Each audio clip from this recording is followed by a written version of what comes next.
Good evening, welcome to left and right. Tirumala Venkateswara Swamy దగ్గర ఇప్పటికే పైరవీలు ఎక్కువైపోయినాయి. సామాన్య భక్తులకు ప్రయారిటీ లభించట్లేదు. ప్రజాప్రతినిధులు, నాయకులు, ఇన్ఫ్లుయెన్స్డ్ పర్సన్స్ ఇచ్చే రికమెండేషన్ లెటర్లకి అక్కడ ప్రయారిటీ ఉంది అని చాలా కాలంగా రకరకాల ఆరోపణలు ఉన్న నేపథ్యంలో ఇప్పుడిప్పుడే అది గాడిన పడుతున్న పరిస్థితి కనబడుతోంది. ఇటీవల కాలంలో వీలైనంత వరకు ఈ పైరవీలను తగ్గించి సామాన్య భక్తులకు ఎక్కువగా దర్శనం భాగ్యం కల్పించాలని భావిస్తున్న తరుణంలో కొన్ని కొత్త వివాదాలు కూడా తెర మీదకు వస్తున్నాయి. తిరుమలకు సంబంధించి ఆ మధ్య తెలంగాణ నుంచి వచ్చే భక్తుల విషయంలో, భక్తులు ఇన్ ద సెన్స్ సామాన్య భక్తులు కాకపోయినా తెలంగాణ నుంచి వచ్చే పైరవీలు, అక్కడి నుంచి వచ్చే రికమెండేషన్ లెటర్స్ని పట్టించుకోవద్దు అని అనఫిషియల్గా ఆలయ అధికారులే చెప్పినట్టుగా వార్తలు రావడం, దాని మీద వివాదం రేగడం. ఇన్ఫ్యాక్ట్ హెచ్ఎంటీవీలో కూడా చర్చ జరిగింది దాని మీద. అప్పటి నుంచి సద్దుమణిగినప్పటికీ తాజాగా మరొకసారి ఆ అంశం తెర మీదకు వస్తుంది. తెలంగాణ ప్రభుత్వమే స్వయంగా సీనియర్ ఐఏఎస్ అధికారిని ప్రత్యేకంగా నియమించి తిరుమలలో ఏం జరుగుతోంది, తెలంగాణ నుంచి వచ్చిన సిఫారసు లేఖలను ఎందుకు పట్టించుకోవడం లేదు అనే దాని మీద నివేదిక ఇవ్వాల్సిందిగా ఒక జీవో కూడా ఇష్యూ చేస్తూ వెంకటేశం అనే సీనియర్ ఐఏఎస్ అధికారిని తెలంగాణ ప్రభుత్వం నియమించింది. చాలామంది తెలంగాణ ప్రజాప్రతినిధులు, మంత్రులు ముఖ్యమంత్రి కార్యాలయంతో సహా మా లేఖలను పట్టించుకోవడం లేదు టీటీడీ అధికారులను పదే పదే ఇటీవల కాలంలో ఫిర్యాదులు చేస్తున్నారని ముఖ్యమంత్రి కార్యాలయం పేర్కొంటోంది. స్వయంగా ముఖ్యమంత్రి కార్యాలయం నుంచి ఫోన్ చేసినా కూడా ఈవో, జేఈఓలు కూడా పట్టించుకోవడం లేదు అనేది వినిపిస్తున్న విమర్శ. ఎందుకు ఈ రకమైన ప్రస్తావన వస్తుంది? ఒకవైపు మహారాష్ట్ర, కర్ణాటకలకు అధికారికంగా అక్కడ సిఫారసు లేఖలను ఆమోదించే ప్రక్రియ ఉన్నప్పుడు తెలంగాణ నుంచి ఎందుకు ఈ రకమైన పరిస్థితి ఎందుకు వస్తుంది? నిజంగా ఆ పరిస్థితి ఉందా? ఇది అధికారికమా లేక అనధికారికంగా సాగుతోందా అనేదే ఇవాళ డిబేట్ నెంబర్ 1.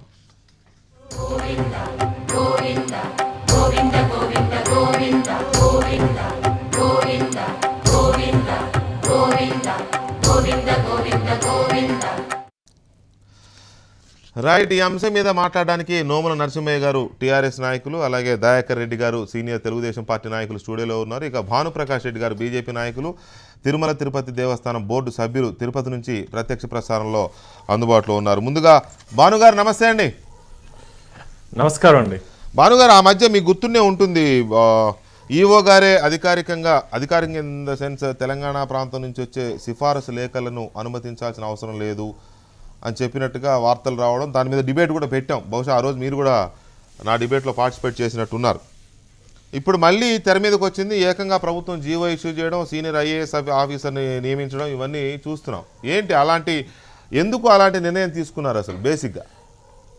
అసలు తెలంగాణ ప్రాంతాన్ని నుంచి వస్తున్నటువంటి ప్రజాప్రతినిధులు కానీ, వారు ఇచ్చినట్టు సిఫార్సు లేఖను కానీ ఎక్కడ ఆమోదించకూడదని చెప్పి ఎప్పుడు కానీ ఎక్కడ కానీ మా ఈవో గారు చెప్పిన దాఖలాలు లేవండి. అది అవాస్తవం. మొదటిగా నేను చెప్తున్నా,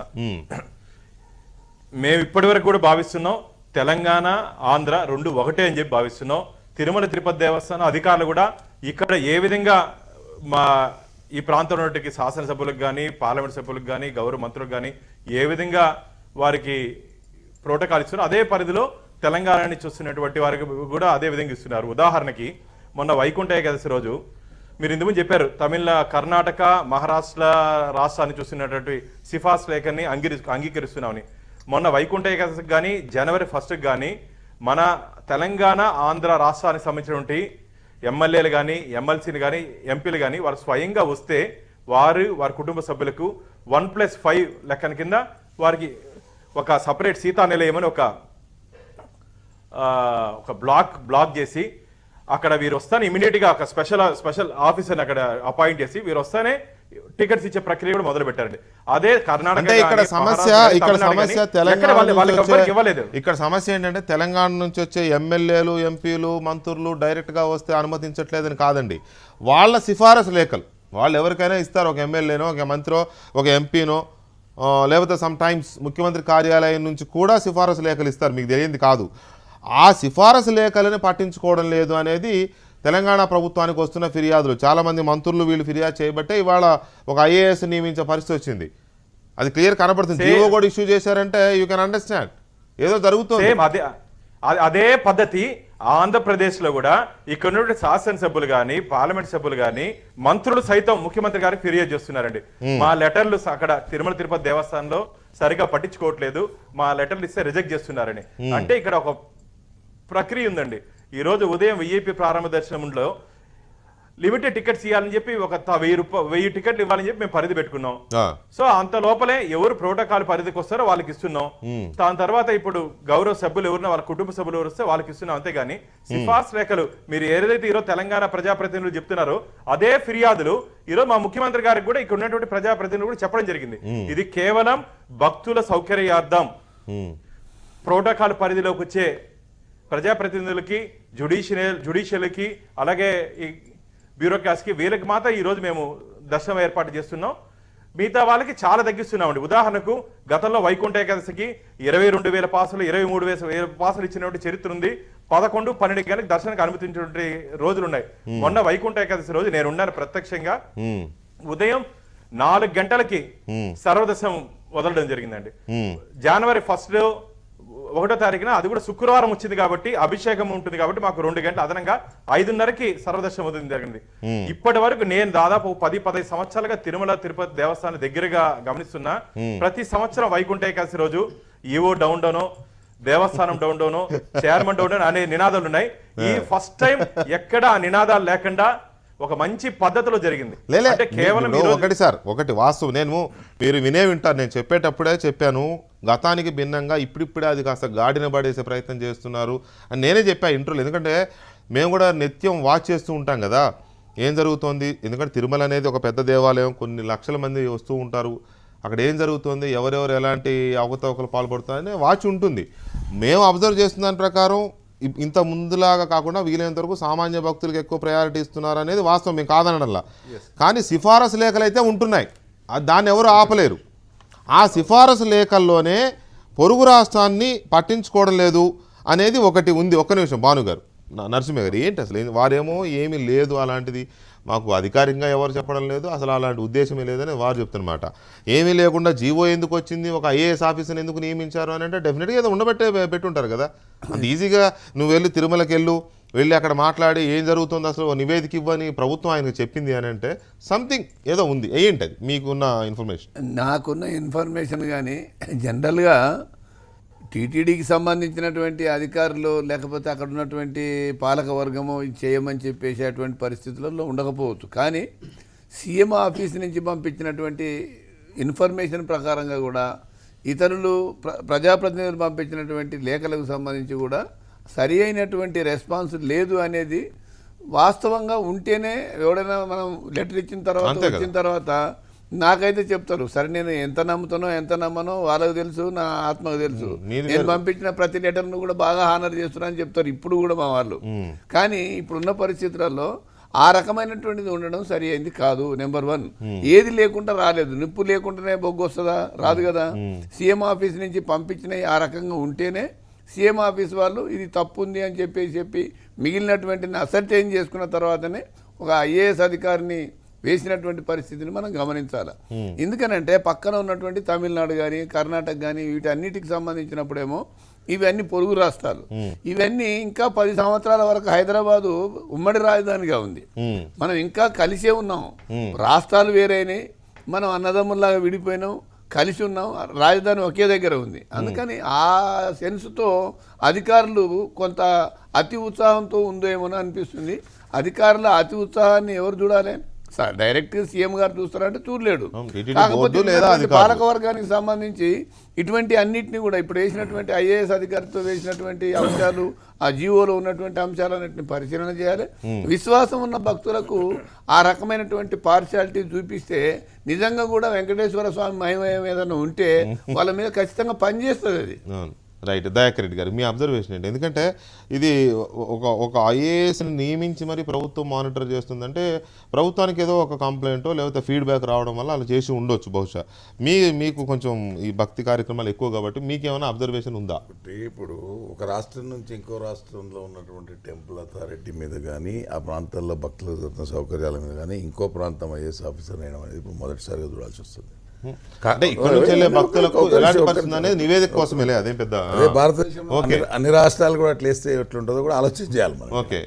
అయితే ఒకటి మాత్రం నిజం, రాష్ట్రంగా విడిపోయినప్పుడు ఆ ఉద్రేకాలు చల్లారని పరిస్థితుల్లో మొదటి 6-7 నెలల్లో వచ్చింది.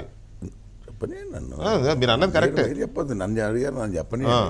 6-7 నెలల్లో కొంతమంది అధికారులు ఆ రకంగా ప్రవర్తించిన మాట నిజం.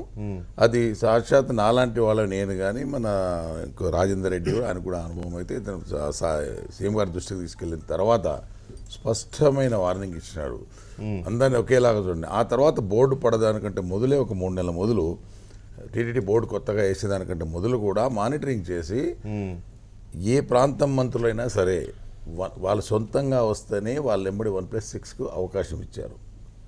వాళ్ళు రాకుండా లెటర్ వస్తే మాత్రం ప్రోటోకాల్ ప్రకారం నంబర్ 2, 3 కిందికి పెట్టమనేసి స్పష్టమైన ఆదేశాలు ఇచ్చారు. ఇప్పుడు అదే జరుగుతూ ఉంది. ఒకటి ఏమంటే ఇక్కడ ఉన్నటువంటి చాలామంది ఐఏఎస్ ఐపీఎస్ ఆఫీసర్లు కానీ వాళ్ళకి కానీ హైదరాబాద్ నుంచి తిరుపతికి ఉండే లింక్ గతంలో నుంచి ఉంది. వాళ్ళకు ఉండేటువంటి ప్రయారిటీస్ ముఖ్యమంత్రికి కూడా ఉండవు. నేను చూసిన, స్పష్టంగా చూసిన ఆ అనుబంధాలు అక్కడ ఉండే ఐఏఎస్ సంవత్సరాల తరబడి ఉంటారు కదా, సంవత్సరాల తరబడి ఆ లింకులు కొనసాగుతూ ఉంటాయి. ఢిల్లీలో ఉన్నటువంటి చీఫ్ జస్టిస్ల దగ్గర నుంచి ఇక్కడ జడ్జిల దగ్గర నుంచి ఐఏఎస్ ఐపీఎస్ల వరకు ఉండేటువంటి హవా ఆ రకంగా విజిలెన్స్ ఆఫీసర్స్ కానీ పోలీస్ డిపార్ట్మెంట్ కానీ ఎక్కువ ఇది చేస్తుంది. ప్రభుత్వ పరంగా కొంత రెవెన్యూ డిపార్ట్మెంట్ మాత్రమే కొంతనే ఇన్వాల్వ్ చేస్తారు. పూర్తి స్థాయిలో ఆ local MRO and RDO cadre వాళ్ళు కొంత ఏదైనా ప్రోటోకాల్ వస్తే ప్రభుత్వం నుంచి పోతే వస్తారు. కానీ ఆంధ్రప్రదేశ్ ముఖ్యమంత్రి గారి ఆఫీస్ నుంచి సిఫార్సు లెటర్ సామాన్యంగా వెళ్ళవు. అందరికీ తెలిసిన సత్యమే, సిఫార్సు లెటర్లు సామాన్యంగా వెళ్ళవు. ఆయన పేరు మీద ఎవరన్నా ఇక్కడ సెక్రటరీలు తమ కుటుంబ సభ్యులు ఎవరో పోతే చేసి చెప్పాల్సిందే తప్ప అంతకంటే ఎక్కువగా ప్రవర్తించేటువంటి తీరు ఉండదు. గత 2-3 నెలల క్రింద ముఖ్యమంత్రి గారు మళ్ళీ సమీక్షించి కొన్ని ఫిర్యాదులు వస్తే మంత్రులకు కూడా మీరు ఇబ్బడి ముబ్బడిగా లెటర్లు రాస్తా ఉన్నారు, ఒక లెటర్ కంటే ఎక్కువ రాయొద్దండి, అంత అవసరం అనుకుంటే ప్రతి దినానికి ఒక లెటర్ కంటే ఎక్కువ మీరు పోకుండా చూసుకోవడంతో పాటు మీరు ఒక డైరీ పెట్టుకోండి, ఎవరికైనా రాస్తే క్లాష్ కాకుండా ఆ డేట్లు కాకుండా రాయండి అని వాళ్ళకి కానీ బోర్డు సభ్యులకు కానీ చాలా స్పష్టమైన సూచనలు ఇచ్చినారు. దీనికంటే ఆధారంగా అక్కడ పాతుకుపోయినటువంటి వ్యవస్థ ఉంది. ఇక్కడ మనకు ఈ ఆంధ్రప్రదేశ్లో కావచ్చు, తెలంగాణలో కావచ్చు, వివిధ రాష్ట్రాల్లో మాకు తెలియదు కానీ మెడికల్లో 4th క్లాస్ ఎంప్లాయీలు పాతుకుపోయినట్లు అక్కడ కూడా ఒక వ్యవస్థ పూర్తిగా పాతుకుపోయింది, వాళ్ళ చేతుల్లో ఉంది. కరప్షన్ కూడా విపరీతంగా జరుగుతున్నటువంటి సందర్భంగా L1లో మనకు L1లో కనుక మనకు కావాలంటే 7,500 10,000 ఇస్తే డైరెక్ట్గా L1లో తీసుకుపోయేటువంటి పరిస్థితి కూడా నేను గమనించిన తర్వాత ఇవన్నీ కూడా ముఖ్యమంత్రి గారి దృష్టికి మా లాంటి వాళ్ళ తర్వాత వచ్చిన తర్వాత చాలా టైట్ చేయడం జరిగింది. ఒక సందర్భంలో ముఖ్యమంత్రి గారి ఆఫీసులో ఇట్లా ఫ్యామిలీతో పోతున్నాం, ఒకసారి ఫోన్ చేసి చెప్పండి అంటే చెప్పదాలమన్నా ఒక పేరు పెట్టి మీరు ఫోన్ చేస్తే అక్కడ ఒక 100 టికెట్లు అమ్ముకునే వ్యవస్థ తయారైపోయింది. కాబట్టి చాలా టైట్ పెట్టున్నారు. మీరు డైరెక్ట్గా ఎక్స్ఎమ్ఎల్ఏ కాబట్టి మీరు అక్కడ పోయి చెప్పండి, డెఫినెట్గా అవకాశం దొరికితే. అక్కడ ఇబ్బంది ఉంటే డెఫినెట్గా మాకున్నారు మొత్తం మీరు ఒకసారి ఫోన్ చేస్తే మాట్లాడగలుగుతారు, ఇబ్బంది ఉంటే అన్నమాట చెప్పినాం. కాబట్టి అక్కడ ఉన్న వ్యవస్థ కొంత పాతుకుపోయిన వ్యవస్థను మార్పు చేసేటువంటి ప్రయత్నం ఇప్పుడున్నటువంటి ముఖ్యమంత్రి గారు చేయడం జరిగింది, వాస్తవం అది. కానీ పూర్తిగా చేశారంటే అది అంత ఈజీ కాదు. బాగా అలవాటు పడున్న వ్యవస్థ కదా, అలవాటే కాదు, దాని మీదనే బతుకుతారు. పైన దాకా లింక్ ఉన్న వాళ్ళు ఉన్నారు. బయటికి మాటలు చాలా నీట్గా మాట్లాడతారు. అక్కడ పోయినటువంటి ఈఓలు కానీ జేఓలు కానీ ఏసీలు కానీ వాళ్ళని మాట్లాడతారు. కానీ ఆ వ్యవస్థ ఎట్లా ఉందంటే మళ్ళీ వాళ్ళు చెప్తేనే వాళ్ళు ఎవరికి చెప్తారో ఆ రకంగా అడ్జస్ట్మెంట్ ఉన్నట్టుగా స్పష్టంగా అవగాహన వస్తూ ఉంది. సో ముఖ్యమంత్రి గారి దృష్టిలో కూడా ఇది ఆంధ్రప్రదేశ్ ముఖ్యమంత్రి గారి దృష్టిలో కూడా ఉంది. వీలైనంత వరకు టైట్ చేయడం జరిగింది, ఇంకా టైట్ చేయాల్సిన అవసరం అయితే ఉంది. రైట్ లక్ష్మణ్ గారు, సామాన్య భక్తులకైతే చాలా ఈజీగా దొరుకుతుంది. వ్యవస్థీకృతమైన అవినీతి కావచ్చు, లేకపోతే వేరే వేరే రకాల వ్యవహారాలు, లేకపోతే సామాన్య భక్తులకి ఇబ్బందులు, ఇలాంటివి మనం చర్చించవచ్చు, అది ఎప్పుడు ఉంటూనే ఉంది. కానీ ఇవాళ తెలంగాణ ప్రభుత్వం తీసుకున్న ఈ స్టెప్ అంటే ఫిర్యాదులు వస్తున్నాయి, చాలామంది ఇక్కడ ప్రజాప్రతినిధులు హట్ అవుతున్నారు, కనీసం మా సిఫార్సును పట్టించుకోవట్లేదు.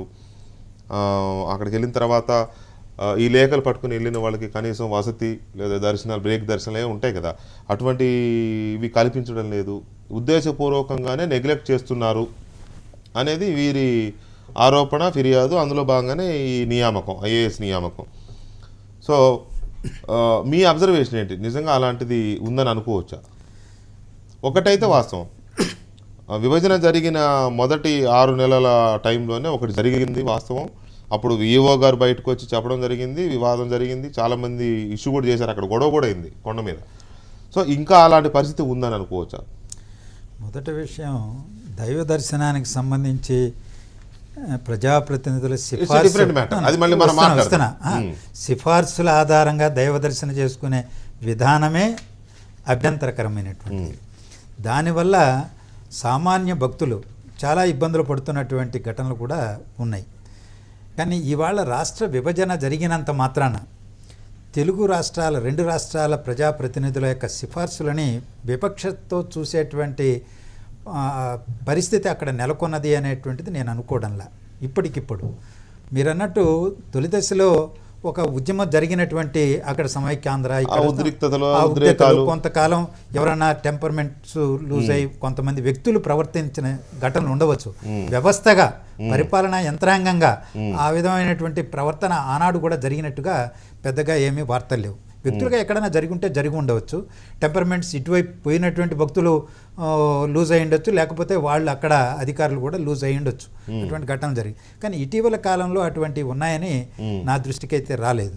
సరే, మొదటిసారి వింటున్నాను ఎమ్మెల్యేలు రాసినటువంటి ఉత్తరాలకి అక్కడ పెద్దగా విలువ ఇవ్వడం లేదనేటువంటిది.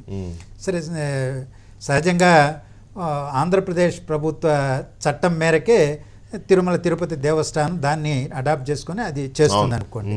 కానీ ఇవాళ చూడండి, ఆ ప్రభుత్వం కాస్త విశాల దృక్పథంతోనే టీటీడీ బోర్డు నియామకానికి సంబంధించి వచ్చేటప్పటికి తెలంగాణ ప్రాంతానికి సంబంధించినటువంటి ప్రతినిధులు కూడా ఆ బోర్డులో పెట్టడం జరిగింది. ఏదో కేవలం అది ఆంధ్రప్రదేశ్ వైపు నుంచే పెట్టలేదు. కాస్త ఆ గవర్నమెంట్ యొక్క వైఖరి మనం అంతా ఒకటే అనేటువంటి దాన్ని ప్రదర్శించినట్టుగా మనం దాన్ని బట్టి మనం గమనించాలి.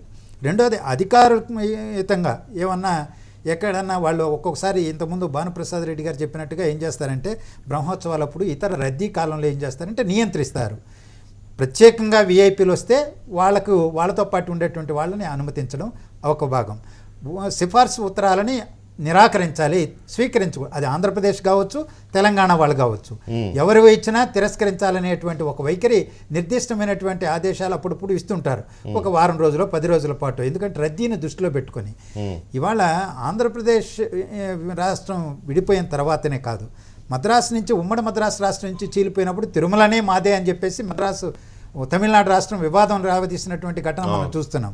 సరే, ఇవాళ తమిళనాడు ఉంది, కర్ణాటక ఉంది, ఆ రాష్ట్రాల నుంచి మహారాష్ట్ర నుంచి అత్యధిక సంఖ్యలో 10,000 సంఖ్యలో ప్రతిరోజు భక్తులు వస్తూనే ఉంటారు. ఏ రాష్ట్రం నుంచి కూడా సిఫార్సులతో సంబంధించినటువంటి పేచీ ఎక్కడ రాలా. ఇవాళ మొదటిసారి ఆంధ్రప్రదేశ్ తెలంగాణల మధ్య ఇది వచ్చిందని వింటున్నాం. సరే, ఇది అవునన్నా కాదన్నా తెలంగాణ పొరుగు రాష్ట్రమే. అక్కడ ఉన్నటువంటి అధికారులు చాలా సంయమనంతో ఓపికగా గౌరవంగా కాస్త ఈ ప్రాంతం వాళ్ళని కూడా గౌరవించాల్సినటువంటి అవసరం ఉంది.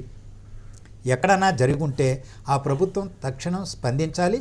అటువంటి జరగకుండా, ఎందుకంటే వీరు చెప్పినట్టు పెద్దలు చెప్పినట్టు ఉమ్మడి రాజధానిగా ఉన్నాము, 10 సంవత్సరాలు కలిసిమెలిసి ఉంటాం. ఆ 10 సంవత్సరాలే కాదు, తెలుగు ప్రజలు విడిపోయినా కలిసిమెలిసి దేవుడి దగ్గర అదే ఉండదు కదా. ఈరోజు యాదగిరికి వస్తారు, వేములవాడకు పోతారు, అక్కడ ఇంత రద్దీ లేకపోవచ్చు, సిఫార్సులతో దర్శనం చేసుకోవాల్సినంత అవసరం ఇప్పుడు లేకపోవచ్చు. కానీ తిరుమల అనేది అందరికి సంబంధించినటువంటి అంతర్జాతీయ ఖ్యాతి ఉన్నటువంటి. భానుప్రకాష్ రెడ్డి గారు ఎవరో ఒక ఎమ్మెల్యేనో లేకపోతే ఎవరో ఒక ఎంపీనో తన లేఖలను పట్టించుకోవట్లేదు అని కంప్లైంట్ చేస్తే సరే అదేదో ఓవర్లుక్లో జరిగి ఉండొచ్చులే ఎప్పుడో ఒకసారి అని అనుకోవడానికి అవకాశం ఉంది. బట్ ఇక్కడ స్వయంగా ప్రభుత్వమే స్పందిస్తోంది, తెలంగాణ ప్రభుత్వమే స్పందిస్తోంది. అది ఏ స్థాయిలో ఉందంటే ముఖ్యమంత్రి కార్యాలయ అధికారులే భక్తుల ఇబ్బందుల గురించి కానీ లేకపోతే ఈ సిఫారసు లేఖల గురించి కానీ ముఖ్యమంత్రి కార్యాలయం ఫోన్ చేస్తే కూడా ఈఓ కార్యాలయం జేఈఓ కార్యాలయాలకు ఫోన్ చేస్తే కూడా పట్టించుకోవట్లేదు అనేది స్వయంగా ముఖ్యమంత్రి కార్యాలయం చేస్తున్న ఆరోపణ. స్వయం ముఖ్యమంత్రి కార్యాలయం, note this allegation please. CMO నేరుగా సీఎం ఆఫీస్ నుంచి ఒక అలిగేషన్ ఏంటంటే భక్తులు ఇక్కడ నుంచి వెళ్ళిన వారి ఇబ్బందుల గురించి కానీ సిఫారసు లేఖల గురించి కానీ ఫోన్ చేస్తే ఈఓ ఆఫీస్ జేఈఓ అంటే ఈఓ గారు ఎత్తరు ఫోన్, కానీ వారు ఆఫీస్లో ఉంటారు కదా, పిఏలో సెక్రటరీలో, వాళ్ళు పట్టించుకోవట్లేదు అనేది స్ట్రైట్ అలిగేషన్. ఇలాంటి అంటే అది ఒట్టిగా వస్తుందని అయితే నేను అనుకోవడం లేదు. అలాంటి సిచ్యువేషన్ ఉందా, ఉంటే ఎందుకుంది? నేను ఒకటి చెప్తున్నా అంటే ఈరోజు ఉదయం సుప్రభాత సేవ నుంచి రాత్రి ఏకాంత సేవ వరకు శ్రీవారి మీరు ప్రక్రియ కానీ చూస్తే ఈ నిత్య కానీ సేవలు కానీ ఇవన్నీ పోతే ఒక 4-5 గంటలు కైంకర్యాలకు వెళ్తుంది. మిగతా సమయంలో దాదాపు 80,000 మంది భక్తులు 60,000 మంది యావరేజ్గా శ్రీవారిని దర్శనం చేసుకుంటున్నారు. 1 గంట విఐపి దర్శనంలో 500 మంది దర్శనం చేసుకుంటారు. అదే 1 గంట విఐపి కోట గంట తగ్గిస్తే 4,500 మంది భక్తులు సాధారణ భక్తులు దర్శనం చేసుకునే అవకాశం ఉందండి. కాబట్టి అందులో భాగంగా విఐపీలకి పూర్తిగా వారు వస్తే చేస్తాము, వారు ఇస్తున్నట్టు లెటర్లకి ప్రాధాన్యత తగ్గించాలని చెప్పి ధర్మకర్తల మండలిలో మేము కూడా చర్చించడం జరిగింది. గౌరవ ముఖ్యమంత్రి గారు కూడా ఇది సిఫార్సుల కోసం కాదు వెంకన్న ఉండేది, భక్తుల కోసం ఉన్నారు కాబట్టి ఖచ్చితంగా దాన్ని పాటించాలని చెప్పి వారు కూడా చెప్పారు. ఈరోజు మన వైకుంఠ ఏకాదశికి మొట్టమొదటిసారి తిరుమల తిరుపతి దేవస్థాన చరిత్రలో ధర్మకర్తల మండలి సభ్యులు కూడా కేవలం 15 ఇచ్చారండి. 15 మంది మాత్రమే అనుమతి ఇచ్చారు, వ్యతిరేకించలేదు ఎక్కడ. ఎందుకంటే అదొక మంచి ప్రక్రియ మొదలైంది, దీన్ని ఇట్టే కొనసాగిద్దాం. ఇప్పుడు వస్తున్నటువంటి ఇప్పుడు నేను చెప్పాను కదా, ఒక్కొక్క ఎమ్మెల్యే ఇప్పుడు తెలంగాణ నుంచి కానీ ఆంధ్ర నుంచి కానీ మీరు చెప్పినటువంటి కంప్లైంట్ మహారాష్ట్ర ఉందండి. ఆంధ్రప్రదేశ్ లో కూడా మంత్రులు సైతం ముఖ్యమంత్రి గారికి ఫిర్యాదు చేశారు. నేను ఒకటే చెప్తున్నా, దయచేసి ప్రజాప్రతినిధులందరికీ, మీరు వచ్చినప్పుడు మీరు కుటుంబ సభ్యులతో వచ్చినప్పుడు మీ ప్రోటోకాల్ పరిధిలో మీకు ఖచ్చితంగా దర్శనం చేయిస్తాం. కానీ భక్తుల సౌకర్యార్థం కొన్ని కఠిన నిర్ణయాలు మనం అందరం జీర్ణం చేసుకోవాల్సిన అవసరం ఉంది. ఈసారి వైకుంఠ ఏకాదశికి మాజీ శాసనసభ్యులకు కూడా ఇవ్వలేదండి. అంత కఠినమైన నిర్ణయాలు తీసుకున్నాం. దీనివల్ల చాలా మంది మాకు ఈ మంచి పద్ధతి కాదు కూడా మమ్మల్ని అరవడం జరిగింది. కానీ కొంతమంది వ్యక్తుల దగ్గర మేము చెడ్డైనా సరే పర్లేదు, కొన్ని లక్షల మంది భక్తులు ఇది ఒక మంచి ప్రక్రియ ఈ రోజు తిరుమల తిరుపతి దేవస్థానం ప్రవేశపెట్టిందని చెప్పి చాలా మంది మెచ్చుకున్నారండి. First time in TTD history ఇంత పగడ్బందీగా వైకుంఠ ఏకాదశి కానీ జనవరి 1వ తేదీ కానీ అంత బాగా పద్ధతికి జరిగింది. అందుకనే చేతులైతే దండ పెడుతున్న ప్రజాప్రతినిధులకి ఇది మీరు అవమానంగా భావించకండి. దయచేసి భక్తుల కోసం మనం సొంత లాభం తగ్గించుకుంటే మన లెటర్ ఇస్తే ఆడ రిజెక్ట్ చేశారు, మనం ఇచ్చిన లెటర్ పనిచేయలేదు, కార్యకర్తల్లో అవమానం జరిగింది. అది దయచేసి భగవంతుడి దగ్గర రాజకీయ కోణంలో చూడకుండా మీరు ఒక పాజిటివ్ దృక్పథంతో దాన్ని తీసుకోవాలని చెప్పి నేను ప్రజాప్రతినిధులు కూడా కోరుకుంటున్నా. కాబట్టి రాబో రోజుల్లో ఇంకా కఠినమైన మార్పులు వస్తాయండి, ఇంకా కఠినమైన. ఎందుకంటే ఒక్క నిమిషము మీరు అర్థం చేసుకోవాల్సింది ఏంటంటే రెడ్డి గారు, ఈరోజు అయ్యప్ప భక్తులకు సంబంధించి కేరళలో ఖచ్చితంగా మాకు అకామిడేషన్ కావాలని చెప్పేసి ముఖ్యమంత్రి గారు స్వయంగా కేసీఆర్ గారు మాట్లాడి అక్కడ అకామిడేషన్ కోసం వాళ్ళతో ఒక అండర్స్టాండింగ్ ఏర్పాటు చేసుకొని వాళ్ళకు భక్తులకు ఏర్పాటు చేస్తున్నటువంటి తరుణంలోనే తిరుమల తిరుపతి దేవస్థానంలో మీరు చెప్పినట్టుగా ఒక విఐపికి అవకాశం ఇస్తే దాదాపుగా 100 మంది భక్తులు ఇబ్బంది పడడం అనేది అనివార్యంగా ఉంటుంది. కానీ ఇప్పుడు వేసేటువంటి ఐఏఎస్ ఆఫీసర్స్ తోటి ఒక కమిటీ వేగ్గా మీతో మాట్లాడడం కంటే, మీ అంటే నా అర్థం ఏంటంటే ఆ టీటీడీతో కానీ ముఖ్యమంత్రి చంద్రబాబు నాయుడుతో కానీ మాట్లాడే ముందు మెటీరియల్ కావాలి కదా, మెటీరియల్ కోసమైనా సరే ఆ రకమైనటువంటి ఒత్తిడి ఉన్నప్పుడు కాకుండా కూడా కొంతమంది కింది స్థాయి ఉద్యోగులు కావాలని ఇంతకుముందు చెప్పినారు మిత్రులు, ఇక్కడ రాజకీయాలతో సంబంధం లేదు, విశ్వాసంతో సంబంధం. అందుకని వాళ్ళని ఏమైనా ఇబ్బందులకు గురి చేస్తే అది సరి అయింది కాదని చెప్పడం కోసమే ఈ కమిటీ. ప్రభుత్వము చంద్రబాబు నాయుడుదా మరొకరిదా అనేది కాదు, భక్తుల విశ్వాసాలు దెబ్బతినకుండా ఉండాల్సిన అవసరం ఉంది. తమిళనాడు వాళ్ళు పూర్తిగా మన దగ్గరే ఉంటారు. మన తిరుపతిలో దాదాపుగా తమిళనాడు వాళ్ళు బోలెడంత మంది చిత్తూరు వచ్చి ఉంటున్నటువంటి భక్తులతో కమిటీ అవసరమే లేదన్నా. అంటే ఇక్కడ ఇప్పుడు మీరు చెప్పిన దాన్ని బట్టి ఆలోచిస్తే ఆలోచించదని చెప్తున్నా. ఒక్క నిమిషం భాను గారు, దయాకర్ రెడ్డి గారు. అదేమంటే ఇక్కడ తిరుమల తిరుపతి దేవస్థానం అటానమస్ బాడీ అయినప్పటికీ ఆ ప్రభుత్వ నియంత్రణ కొంతవరకు ఉంటుంది. కాబట్టి నిజంగానే సీఎంఓ ఆఫీస్ నుంచి పోయేటువంటి ఫోన్ కాల్స్కి కానీ సరైన స్పందన లేకపోతే వాళ్ళు చేయాల్సిన పని మొదలు ఆ సీఎంఓ ఆఫీస్కు తెలియజేసేసి దీని మీద ఈ రకంగా జరుగుతుంది మీ దృష్టిలో పెడుతున్నాం అనేటువంటి మొదలు చేయాల్సిన పని. అదే రకంగా బోర్డు ఉంది, బోర్డు ఈ ప్రభుత్వం ఆ ప్రభుత్వంతో సంప్రదించాలంటారు, విషయం చెప్పాలంటున్నాను. ఎందుకంటే 2 రాష్ట్రాలు ఉమ్మడిగానే ఉన్నాయి మొన్నటిదాకా, ఇప్పటికైనా తెలుగువారంతో ఉమ్మడిగా ఉన్నారు కాబట్టి చాలా విషయాల్లో సంప్రదించుకుంటున్నారు కదా. ఎక్కడైనా ఇటువంటి జరిగినప్పుడు ఎంక్వైరీ ఏమి వేయడం లేదు ఈ ప్రభుత్వం ఆ ప్రభుత్వం. కాబట్టి సీఎం ఆఫీస్ నుంచి స్పందించినప్పుడు డెఫినెట్గా ఆ సీఎం ఆఫీస్కు సమాచారం ఈ రకంగా జరుగుతున్న పద్ధతి ఉన్నట్టుగా ఉంది, కొంచెం సరిచేసే ప్రయత్నం చేయండి అని మాట చెప్పడం కరెక్ట్. కానీ దాని మీద ఈ రాష్ట్రం నుంచి ఒక ఐఏఎస్ ఆఫీసర్ని ఎంక్వైరీ చేయడం వల్ల పెద్ద ఉరుగుతుందని నేను అనుకోవడం లేదు. But it's an autonomous body, అక్కడ చైర్మన్ ఉన్నారు, బోర్డు మెంబర్స్ ఉన్నారు, తెలంగాణ ప్రాంతానికి సంబంధించిన బోర్డు మెంబర్ ఉన్నారు. వాళ్ళ దృష్టికి కూడా ఎవరైనా సీఎం ఆఫీస్ తీసుకురావచ్చు, పిలిపించుకోవచ్చు వాళ్ళని. CM has the right to call the Telangana board members. Dayakar Reddy గారు, దీంట్లో సీఎం ఆఫీస్ నుంచి 1-4 సార్లు ఈ రకమైనటువంటి రిప్రజెంటేషన్స్ లేకపోలేదు. ఉన్నా సరే అది దానికి సంబంధించినటువంటి రెస్పాన్స్ వస్తలేదు. స్పందన సరిగా ఉండకపోవచ్చు. ఒక ఐఏఎస్ ఆఫీసర్ స్థాయి అనేసి మెటీరియల్ గా లైజనింగ్ కోసం మెటీరియల్ గా మాట్లాడడానికి ఉపయోగం ఉంటది కదా. అన్నారు వేగ్గా సీఎం ఆఫీసు ఇక్కడ నుంచి ఈ సీఎం ఆఫీస్ నుంచి సమాచారం ఉందన్నమాట చెప్పొద్దు. ఇప్పుడు వచ్చేటప్పుడు వారు నాకు ఈ ఇష్యూ చెప్పగానే నేను మాట్లాడే వచ్చిన. There is no communication with the Andhra Pradesh CM office from this CM office. కాబట్టి దీంట్లో ఎట్లుంటుందంటే సీఎం ఆఫీస్లో కూడా అన్నకు తెలియంది కాదు, నాకు తెలియదు, మీకు తెలియంది కాదు. పైరవికారులు ఆ లెటర్లు ఇచ్చేవాళ్ళు ముబ్బడిగా ఉంటారు. అక్కడ వస్తుంది ఇబ్బంది. ఒక ఎమ్మెల్యే తాను పోతే ఇచ్చే ప్రోటోకాల్ను ఖచ్చితంగా చెయ్యండి. ఎక్స్ఎమ్మెల్యేకి ఇచ్చే L203 అది చెయ్యండి. ఏ ప్రాంతం వాడైనా ఎమ్మెల్యేగా ఉన్నటువంటి వ్యక్తి స్వయంగా తన కుటుంబ సభ్యులతో వస్తే 1+5 దాకా ఖచ్చితంగా నెంబర్ 1, 2 ఇచ్చేటువంటి ప్రయత్నమే ఉంటుంది. వేరే లేదు. ఎందుకంటే నేను రెగ్యులర్గా ఎవ్రీ మంత్ పోతుంటాను కాబట్టి నాకు తెలుసు. నేను కూడా నేను అందుకే అన్నా ఫస్ట్ 6 monthsలో కొంతమంది అధికారులు ఆ రకమైన ప్రవర్తన చేయడం, ముఖ్యమంత్రి గారి దృష్టికి మాలంటి వాళ్ళని తేవడం, దాన్ని ఇమీడియట్గా స్ట్రిక్ట్ చేయడం జరిగింది. ఆంధ్రప్రదేశ్ ఇప్పుడు నా ఇంటి పక్కనే యనమల రామకృష్ణుడు గారు ఉన్నారు. మరి ఎవరికి అర్జెంట్ లెటర్ కావాలంటే నేనే ఇప్పించాను. అంతకుముందు ఆయన ఒక లెటర్ పోయింది, చూసుకోకుండా ఇచ్చినాడు. It has been rejected, directly it has been rejected. నాకు అక్కడ ఏం సార్ మంత్రి గారు కూడా ఇంకోరికి ఇచ్చినారంటే అరే మర్చిపోయినానయా, మంత్రి గారు డైరీ చూసుకున్నట్టున్నారు. ఖచ్చితంగా ఒక రోజుకు 6 మంది కంటే ఎవరికి ఎక్కువ ఇవ్వద్దు అనేటువంటి స్పష్టంగా చెప్పినారు మంత్రులకు. బట్ ఎమ్మెల్యేలకు కూడా ఇంకా సిఫార్సు చేయొద్దు, మీరు పోతే మాత్రమే అని స్పష్టంగా చెప్పినారు. అయితే గతంలో చాలా మంది రాసేవాళ్ళము, ఇప్పుడు అది లేదు. దాన్ని తగ్గించడం వల్ల సామాన్య భక్తులకు 1 గంట 2 గంటలు తగ్గి వెసులుబాటు కలిగిన మాట కూడా వాస్తవం. కానీ అవకతవకలు జరగతలేవు అనేది బోర్డు వారు కూడా చెప్పలేరు. కరెక్ట్. ఇందాక మీరు అన్నట్టు భానుగారు చాలా వరకు రెస్ట్రిక్ట్ చేస్తున్నాము, ప్రజాప్రతినిధులు నొచ్చుకుంటున్నా సరే కీలకమైన సందర్భాల్లో చాలా కఠినంగా ఉంటున్నాము, బోర్డు మెంబర్లకు కూడా కొన్ని ఫెసిలిటీస్ కట్ చేస్తున్నాము అని మీరు నమస్కారం పెడుతున్నాను, మీరు అందరూ అర్థం చేసుకోండి అని మీరు రిక్వెస్ట్ చేశారు. నిజమే, అలాంటి రెస్ట్రిక్షన్స్ ఉండబట్టే ఏమైనా తెలంగాణ వైపు నుంచి ఏమైనా అపోహ వచ్చిందా అని మీరు చెప్తున్నప్పుడు నాకు అనిపించింది. కానీ ఈ అపోహ, ఈ కంప్లైంటు పొరుగు రాష్ట్రాలు, వేరే రాష్ట్రాల నుంచి రాలేదు, తమిళనాడు నుంచి రాలేదు, కర్ణాటక నుంచి రాలేదు. They are comfortable. ఒకేలా ఏమైనా ఉంటే ఏమన్నా మరి వాళ్ళు కూడా ఇచ్చేయాలి కదా, మీతో సంప్రదింపులు జరపాలి కదా. ఇట్నుంచే ఎందుకు వస్తుందంటే ఇవ్వలేదు. వాళ్ళ కర్ణాటక, తమిళనాడు వాళ్ళకి ఇవ్వట్లేదన్న. వాళ్ళు సెల్ఫ్ వస్తే తప్ప, ఈవెన్ నా మిత్రుడు ఉన్నాడు సెంట్రల్ బెంగళూరు, వారు స్వయంగా వస్తే తప్ప వారికి ప్రోటోకాల్ వస్తుంది. కానీ వారు వాళ్ళ చెల్లెలు కానీ ఎవరైనా వస్తే మేము మా దీంట్లో ఏదైనా చేస్తున్నాం, వాళ్ళ లెటర్లు కూడా యాక్సెప్ట్ చేయట్లేదు. మొన్న మీకు ఒక విచిత్రమైన, ఒక ఉప ముఖ్యమంత్రి పేరు చెప్పారు, ఆంధ్రప్రదేశ్ లో ఉప ముఖ్యమంత్రి అల్లుడు వస్తే వైకుంఠ ఏకాదశి రోజు లెటర్లు యాక్సెప్ట్ చేయకూడదని మేము నిర్ణయం తీసుకున్నాం.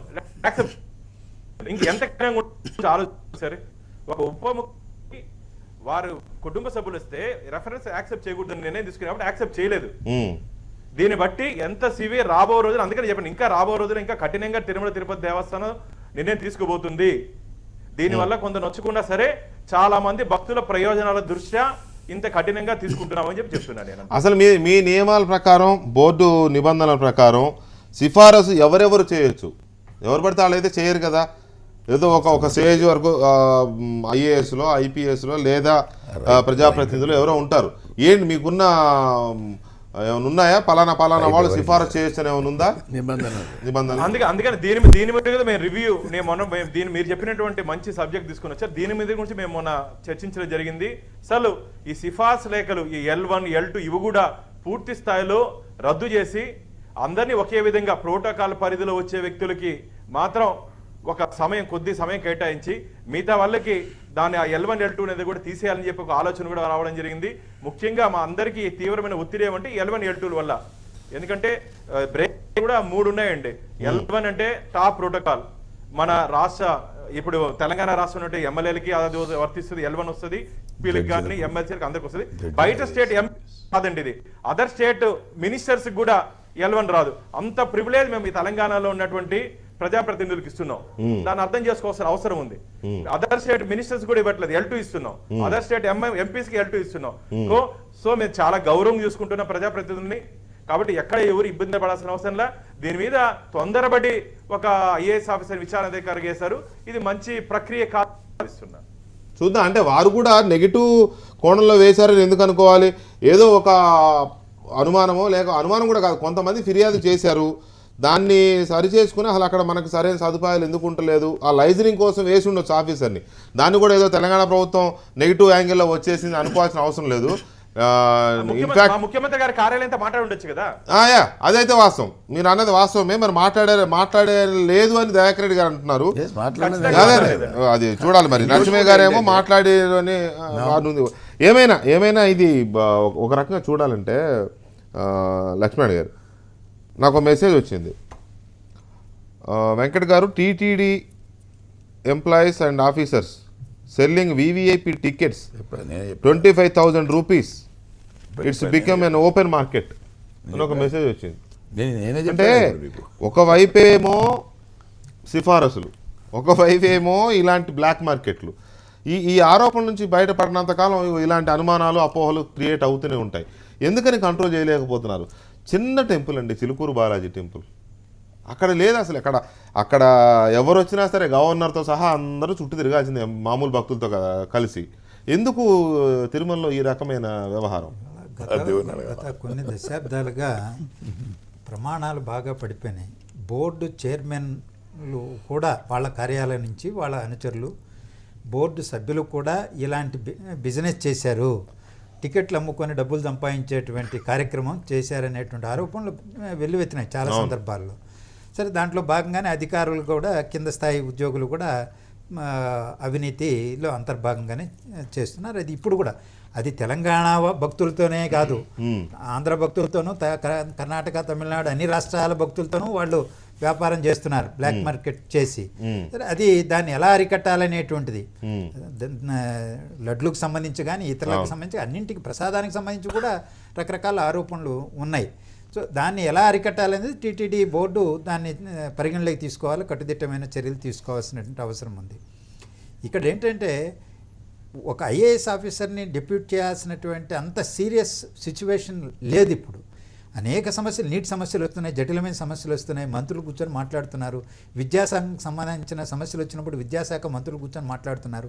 ఇక్కడ డైరెక్ట్గా సీఎంఓ ఇంటర్ఫియర్ కాకుండానే దేవాదాయ శాఖ మంత్రికి అప్పచెప్పి దేవాదాయ శాఖ ఒక ఫోన్ కాల్తో మాట్లాడుకొని చేసుకోవాల్సినటువంటి వ్యవహారాన్ని ఇప్పుడు ఒక ఆఫీసర్ను అపాయింట్ చేయడం ద్వారా ఏమవుతుందంటే సమస్యను జటిలం. అంటే బహుశా నాకు అనిపిస్తుంది, అంటే ఇప్పుడు భానుప్రకాష్ రెడ్డి గారు చెప్పిన దాని ప్రకారం కానీ, లేదా మీరు దయాకర్ రెడ్డి గారు చెప్తున్న దాని ప్రకారం, నరసింహయ్య గారు చెప్పిన దాని ప్రకారం కూడా చూస్తే, ఇప్పుడు అన్ని చోట్ల, చాలా చోట్ల తెలంగాణ, ఇప్పుడు కేరళలో అక్కడ భవన్ కట్టాలనేది అక్కడ ప్రభుత్వంతో మాట్లాడారు. శబరిమలలో వాళ్ళు భూమి కేటాయించారు. అట్లాగే తిరుమల కొండ మీద కూడా తెలంగాణ ప్రభుత్వం వైపు నుంచి ఏమన్నా కాటేజీలు కట్టడానికి, ఇట్లాంటి ఏర్పాట్ల కోసం ఏమన్నా ఒక అధ్యయనానికి ఏమన్నా పంపించారా? ఒక్క నిమిషం సార్, భాను గారు ఒక్క నిమిషం. అక్కడ ఏ ప్రభుత్వం కానీ వ్యక్తులు కానీ సొంతంగా స్థిరాస్తులను ఏర్పాటు చేసుకోవడానికి అవకాశం ఎందుకు? స్థిరాస్తులు కాదు సార్, డొనేషనే. కట్టి ఇవ్వచ్చు. ఇప్పుడు అంబానీ కట్టించాడు, ఆయన వచ్చినప్పుడు ఆయన ఉంటాడు, లేనప్పుడు దయాకర్ రెడ్డి గారు ఉండొచ్చు, నేను ఉండొచ్చు, మీరు ఉండొచ్చు. అలాంటిది వ్యక్తులకే ఇచ్చినప్పుడు తెలంగాణ ప్రభుత్వం ఇనిషియేట్ చేసి కడతానంటే అభ్యంతరం చెప్పి అదే అంటున్నా. అట్లాంటి ఏమన్నా ఏర్పాటు ఉండొచ్చు. భానుగారు, తెలంగాణ ప్రభుత్వం కనుక ఒకవేళ కొండ మీద మేము కూడా కొన్ని కాటేజీలు కట్టిస్తాం, మా సిఫారసుతో వచ్చిన వాళ్ళు వచ్చినప్పుడు ఉంటారు, లేనప్పుడు టీటీడీ వాడుకోవచ్చు. సేమ్ మీకున్న నిబంధనలే కదా. డోనర్స్ ఎవరైనా కట్టిస్తే వాళ్ళు వచ్చినప్పుడు వారు ఉంటారు, సంవత్సరానికి ఇన్ని రోజులని ఇస్తారు, మిగతా రోజులు టీటీడీ అండర్లో ఉంటుంది అది. సో ఇట్లాంటి ఏర్పాట్లు ఏమన్నా తెలంగాణ ప్రభుత్వం ఆలోచిస్తుందేమో అనిపిస్తుంది. ఇప్పుడున్నటువంటి ప్రక్రియ ప్రకారం హైకోర్టు క్లియర్ కట్ డైరెక్షన్స్ ఇచ్చిందండి. తిరుమల అనేది ఒక కాంక్రీట్ జంగిల్గా మారిపోయింది. నూతన కట్టడాలకి ఎటువంటి పరిస్థితుల్లోనూ అనుమతి ఇవ్వమని చెప్పింది కర్ణాటక ప్రభుత్వం. ఈవెన్ భారతీయ జనతా పార్టీ అధికారంలో ఉన్నప్పుడు కూడా మాతో పాటు నేను కూడా 2-3 సార్లు ఈవోతో కలవడం జరిగింది. ఎట్టి పరిస్థితుల్లోనూ దాన్ని ఆమోదించే ప్రసక్తే లేదని చెప్పారండి. ఎందుకంటే కర్ణాటక ప్రభుత్వానికి కొండ మీద దాదాపు మైసూర్ మహారాజు ఇచ్చినటువంటి 2 ఎకరాలు ఉంది. దాంట్లో ఇంత ముందు వాళ్ళకి సత్రాలు ఉన్నాయి. దాన్ని డెమాలిష్ చేసి నూతనంగా కట్టుకోవాలంటే అనుమతి లేదండి. అంటే బీజేపీ, మా ప్రభుత్వం అక్కడ బీజేపీ అప్పుడు అధికారంలో ఉన్నప్పుడు కూడా ఒకే వ్యవహారం. కాబట్టి అదే చెప్తున్నా, రాబో రోజుల్లో ప్రైవేట్ ఏ ప్రభుత్వాలకు కానీ తిరుమలలో అనుమతి ఇచ్చేదానికి వీడు పడలేని పరిస్థితిలో ఉంది. ఎందుకంటే స్థలం చాలా చిన్నది అక్కడ. ఆ దేవదేవుడి దయ వల్ల మొన్న వర్షాల వల్ల నీళ్లు వచ్చాయి కానీ లేకపోతే చాలా తీవ్ర ఇబ్బంది కూడా ఉండేదండి అక్కడ. కాబట్టి ఇప్పుడున్నటువంటి వసతులు సరిపోతున్నాయి. భవిష్యత్తులో అలాంటి ప్రక్రియ కూడా మేము శ్రీకారం చుట్టబోడట్లేదండి. రైట్. ఒక్క మాట అక్కడ ఒకటైతే అనిపిస్తుంది, మీరు అందరు చెప్పిన దాని ప్రకారం చూస్తే ఖచ్చితంగా ఈ ఐఏఎస్ వెళ్ళి తెలంగాణ వైపు నుంచి వచ్చే సీనియర్లుగా ఆఫీసర్స్ కానీ లేకపోతే మంత్రులు కానీ వీళ్ళు ఎవరైనా వచ్చినప్పుడు ఉండడం కోసం ప్రభుత్వం వైపు నుంచి ఏమైనా ఏర్పాట్లు చేసుకోవడానికి ఏమన్నా ఆలోచిస్తున్నారా అని అనిపిస్తుంది. ఇప్పుడు ఒక నేను అనేది ఎందుకంటే మొన్నటి వరకు ఉమ్మడి రాష్ట్రంగా ఉన్నప్పుడు వచ్చినటువంటి సౌకర్యాలు లేవు అని అనుకోవడంలో తప్పులేదు. ఎందుకంటే ఇంతకుముందు ఒకే రాష్ట్రంలో ఉన్నప్పుడు వచ్చిన ఎమ్యూనిటీస్ కానీ తర్వాత ఇతర సౌకర్యాలు కానీ లేనప్పుడు అది లేవు అనేటువంటి మాత్రం అర్థమయ్యేది ప్రతి వాళ్ళకు నిజం. అటువంటి పరిస్థితి ఉన్నదని నేను అంటలేను, కొంత జరిగింది. కాబట్టి ఈరోజు ప్రభుత్వము ముఖ్యమంత్రి గారితో కానీ బోర్డుతో కానీ కేటగిరికల్గా మెటీరియల్తో మాట్లాడడం కోసము ఏదో ఒట్టి ఫోన్లు చేసిన దానికంటే మీరు అన్నట్టుగా ఏదో ఒక వసతి కోసం కానీ లేదు సామాన్యమైనటువంటి భక్తులకు ఇబ్బంది కలగకుండా ఉండాల్సినప్పుడు చేయాల్సినటువంటి అవసరాల కోసం కానీ ఆ రకమైన కార్యక్రమం తీసుకుందనుకోవాల్సిందే తప్ప ఐఏఎస్ అధికారిని వేసి కేసీఆర్ గారు దాన్ని ఏదో రాద్ధాంతం చేస్తున్నారనే దానికంటే భక్తులకు సంబంధించినటువంటి సౌకర్యం కోసం అనేది మనం ఇప్పుడే చూసినాం. శబరిమలకి సంబంధించిన భక్తుల కోసము ముఖ్యమంత్రి గారు స్వయంగా మాట్లాడినటువంటి తీరు, ఇతర ముస్లిమ్స్కి సంబంధించి మక్కాకు సంబంధించి కానీ క్రిస్టియన్స్కి సంబంధించినటువంటి జెరూసలేం సంబంధించి కానీ ఈ అన్నిటి కోసము ఆయన ప్రత్యేకంగా ఆలోచిస్తున్నటువంటి విషయంలోనే దానిలో భాగంగానే సౌకర్యాలు పెంచడం కోసం అక్కడ ఉన్న ప్రభుత్వంతో అవసరం అనుకుంటే మాట్లాడడం కోసం జరుగుతున్నటువంటి క్రతువు అని అనుకోవాల్సినటువంటి అవసరం ఉంది. వారు అన్నదే నిజమైతే దానికి ఆఫీసర్ ఇస్తున్నాం అనేటువంటి పబ్లిసిటీ ఇవన్నీ అక్కర్లేదు. ముఖ్యమంత్రి గారి కార్యాలయం నేరుగా ఆ కార్యాలయంతో మాట్లాడి ఈ ప్రాంతంలో ఉండే భక్తులు పడుతున్న ఇబ్బందులు పెట్టినా సరిపోతుంది. గవర్నర్ గారు మీరు అన్నట్టు ముఖ్యమంత్రి కార్యాలయం కాదు, ఈ ఎండోమెంట్ మినిస్టర్ అదే చెప్పబోతే మీరు ఇంటలేరు. కరెక్ట్. ఈ ఎండోమెంట్ మినిస్టర్ గారు చాలా స్పష్టత ఉన్నటువంటి మనిషి. ఎటువంటి సిఫారసు ఈ రోజు దాకా తిరుమలకు లెటర్ రాసినాడని నేను అనుకోవడం లేదు. మాణిక్య ప్రసాద్ ఇప్పటివరకు రాసినారని నేను అనుకోవడం లేదు. ఎందుకంటే అది వారి మెంటాలిటీ కావచ్చు. ఆయన ఒక బోర్డే పెట్టేశారు, ఎవరు సిఫారసు లేఖలకు రావద్దని అని. మంత్రి అయిన నెలకి ఒక లెటర్ అక్కడ పెట్టేసినారు. ఎవరు కూడా పోయి ఆయన ఇబ్బంది పెట్టే పరిస్థితి లేకుండా చేసేసుకున్నాడు. ఒక రకంగా ఆయన ఒక క్లియరెన్స్ ఇచ్చినాడు, మా ఇంటర్ఫిరెన్స్ కూడా చేసుకున్నాయి. బట్ ఏంటంటే అక్కడ పాతుకుపోయినటువంటి వ్యవస్థను మార్చాలంటే ప్రభుత్వాలనే మార్చగల శక్తి ఉన్నటువంటి వాళ్ళు ఉన్నారు. కాబట్టి దాని మీద చేయాలంటే చాలా జాగ్రత్తగా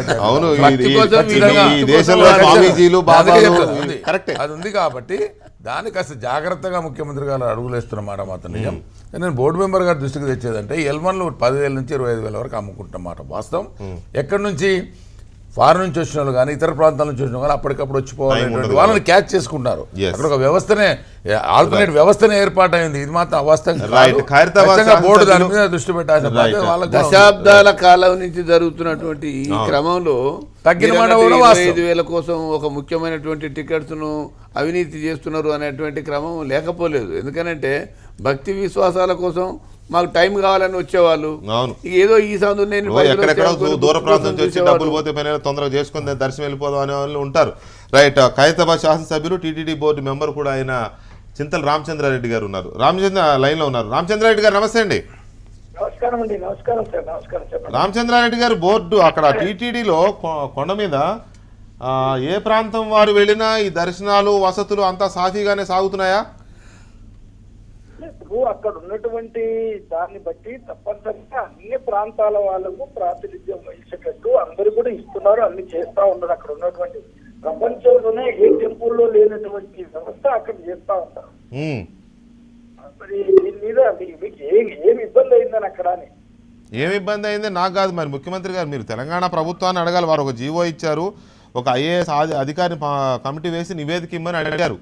అక్కడ తెలంగాణ సంబంధించిన ప్రజాప్రతినిధులు లేకపోతే తెలంగాణ సంబంధించిన ముఖ్యమంత్రి కార్యాలయం నుంచి సిఫారసు లేఖలు ఏమైనా పంపితే పట్టించుకోవడం లేదని ఫిర్యాదులు వచ్చాయి. కాబట్టి దీని మీద నివేదిక ఇమ్మని చెప్పి ఇక్కడ నుంచి ఒక ఐఏఎస్ ఆఫీసర్ నియమించారు కదా, మీకు తెలిసిందే ఈ విషయం.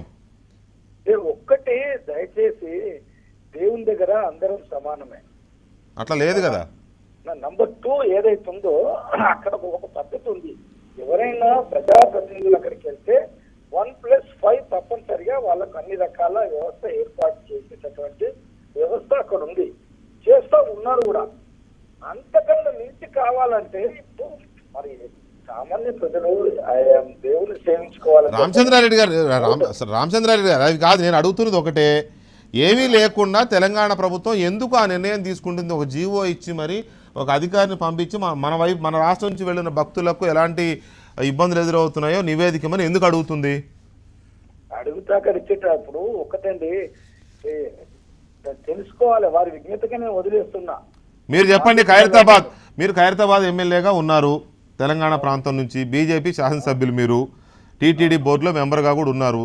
అవుటర్నేట్గా తెలంగాణ వైపు నుంచి వెళ్ళే భక్తులకు కానీ తెలంగాణ ప్రాంతానికి చెందిన ప్రజాప్రతినిధులు ఇచ్చే సిఫారసు లేఖలకు కానీ ఇబ్బందులు లేవు, వాళ్ళ సిఫారసు లేఖలను కూడా అందరిలాగానే పట్టించుకుంటున్నారు అని చెప్పగలరా మీరు?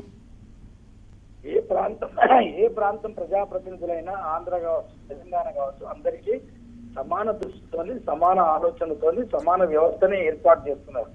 అక్కడ ఉన్నటువంటి వాళ్ళకి ఏ రకమైన ఫెసిలిటీస్ ఉన్నాయో ఇక్కడ ఉన్నటువంటి వాళ్ళకు కూడా అదే రకమైనటువంటి ఫెసిలిటీస్ ఇస్తున్నారు.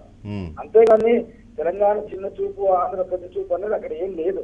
అక్కడ ఉన్న ప్రజాప్రతినిధులకు ఎంత గౌరవం ఉందో ఇక్కడున్న ప్రజాప్రతినిధులు కూడా అంతే గౌరవం ఉంది. అంతేగాని దానికన్నా మించి కావాలని, ఇప్పుడు ఉదాహరణకు వైకుంఠ ఏకాదశి కానీ లేకుంటే 1 జనవరి కానీ ఇలాంటివి 50 మంది 60 మంది కావాలని చెప్పంటే అక్కడ దొరకదు. ఎందుకంటే లక్షల మంది వస్తారు భక్తులు. మీరు రండి మీకు ఇస్తామని చెప్పని అంటున్నారు. కానీ మిగతా వాళ్ళకి లెటర్స్ ఇస్తే మాత్రం మేము పంపించినా ఇవ్వరు, ఒప్పుకోరు. అంటే ఒక ప్రాబ్లం ఉంది బోర్డులో. ఆంధ్రప్రదేశ్కి సంబంధించి సహజంగానే ఆ రాష్ట్రంలో ఉన్న టెంపుల్ కాబట్టి ఆ రాష్ట్ర ప్రభుత్వం అది ఇదిలో ఉంటుంది కాబట్టి అక్కడ బోర్డు మెంబర్ అక్కడ నుంచి ఎక్కువ ఉంటారు. తెలంగాణకి ఇద్దరికి ఇచ్చారు, ఇద్దరులో ఒకరు టీఆర్ఎస్లో చేరారు, రిజైన్ చేశారు. ముగ్గురికి ఇచ్చారు తెలంగాణ. వెంకట వీరయ్య గారు సో ముగ్గురికి ఇచ్చారు, ఒకరు రిజైన్ చేసి టీఆర్ఎస్లో చేరారు అనుకోండి, మీరిద్దరు ఉన్నారు. సో అందువల్ల సహజంగానే ఏమైనా ఉంటే మీ ఇద్దరే తెలంగాణ నుంచి ప్రాతినిధ్యం వహిస్తున్నట్టు టీటీడీలో. ఏపీ నుంచి చాలా మంది ఉంటారు, సహజంగా ఆ రాష్ట్ర టెంపుల్ కాబట్టి డెఫినెట్గా అదేం పెద్ద మనం క్వశ్చన్ చేయాల్సిన నార్త్ నుంచి కూడా తీసుకుంటారు. ఇప్పుడు కూడా ముఖేష్ అంబానీ మిసెస్ ఉన్నారు కదా, నీతు అంబానీ, అందులో మనం అక్కడ గవర్నమెంట్ తప్పట్టే పరిస్థితి లేదు. కాకపోతే ఇలాంటి ప్రాతినిధ్యం తక్కువ ఉందని ఏమైనా ఫీల్ అవుతున్నారు ఆ తెలంగాణ ప్రభుత్వం వారు? అట్లా ఏమి అదంతా ఏమి ఉండదండి. దేవుని దగ్గర ఇవన్నీ ఏంటంటే నాకు అర్థం కాదు ఈ మాటలు. అంటే తెలంగాణ ఏంది, ఆంధ్ర ఏంది, అందరం సమానమే దేవుని దగ్గర. అందరం భక్తులు వెళ్తున్నాము, లక్షల మంది భక్తులు వెళ్తున్నారు, సేవించుకుంటున్నారు. అంతేగాని ప్రాతినిధ్యం అనేది ఇప్పుడు ఏ ప్రభుత్వానికి ఆ ప్రభుత్వము, ఆ ప్రభుత్వంలో లక్ష్మీ నరసింహస్వామి దేవాలయం ఉంది. ఇక్కడ మాకు అధికారము అంటే ఎక్కడ ప్రభుత్వం, ఎక్కడ ముఖ్యమంత్రి గారు అక్కడ వాళ్ళకి అవసరాలను బట్టి, అనుకూలాన్ని బట్టి చేస్తూ ఉంటారు. ఇది అక్కడ కూడా గమనించాలి. ఇది అడ్మినిస్ట్రేటివ్ సిస్టమ్. ఇది అక్కడ ఉన్న టెంపుల్ కు మనము అక్కడ వాళ్ళు చేయాల్సిందే కానీ మనం ఇక్కడ కాదు కదా. అదే మనం అర్థం చేసుకోవాలి. రామచంద్ర రెడ్డి గారు ఒక్క నిమిషం. అన్నిట్లో రాజకీయాలు చేస్తామంటే కుదరదు కదా. రాజకీయాలేనా?